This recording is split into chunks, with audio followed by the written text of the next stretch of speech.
In 7 weeks, a trade deal covering $1.8 trillion in annual commerce is up for review, and almost nobody is talking about this. If negotiations go badly, you're going to feel it across the grocery stores, at the car dealership, and in your utility bills. This is not speculation, though. This mechanism is already in motion. Let me explain exactly what is happening. The deal is called the USMCA, which stands for United States-Mexico-Canada Agreement.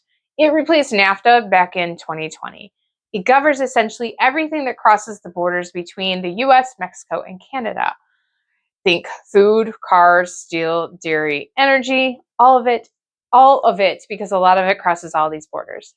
So July 1st of 2026, 7 weeks-ish from now, an agreement hits in this that it's a mandatory review. So every 6 years, all 3 countries have to sit down and decide, do we keep this, do we change it, or do we walk away? And right now, given the current state of trade tensions between all 3 countries, changes are widely expected right now. All right, this review, though, matters really to your wallet because before a single negotiation happens, we know this is happening. We know it's coming. US currently has a Section 232 steel tariff sitting at 50%.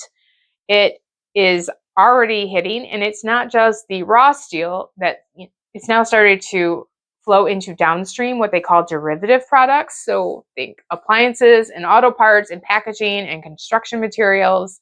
And when the cost of steel goes up, the cost of everything made with steel goes up. That's not politics, it's math. We're already experiencing this. Now, here's the core of what you need to understand about the USMCA review. Trade agreements like this create certainty. And when businesses that rely on cross-border commerce like this, think manufacturers and food distributors and farmers, when they know that the rules aren't going to change anytime soon, they can plan, they can lock in contracts, and they keep the prices stable. We like stable prices. It's good for us, right? But the moment that uncertainty actually disappears, which is what's potential, the cost of doing business goes up, and those costs get passed on to you, just like they always do. One of the clearest examples is in food and dairy prices, and a significant portion of the American grocery shelves come from either Canada or Mexico. So, because it's crossing those borders, we're going to get hit. If the July 1st review produces instability, if those negotiations get drug out in any kind of way, or if new tariffs are threatened, there's any sign that one of the 3 countries might walk, food prices is the first place that you are going to see this. We're talking about a lot of things hitting food. Nobody's talking about this. So the trade deals are always things that make news, but a lot of times people feel like I don't see the changes. And I get that. This is different for 2 reasons. First, there's a hard deadline of July 1st, and that's not a suggestion. The review must happen. Second, all 3 countries are coming to the table with grievances that weren't there 6 years ago. The tariff environment is more hostile. The political climate in all 3 countries has shifted. And the review is happening in a fundamentally more complicated environment than the last one. All right.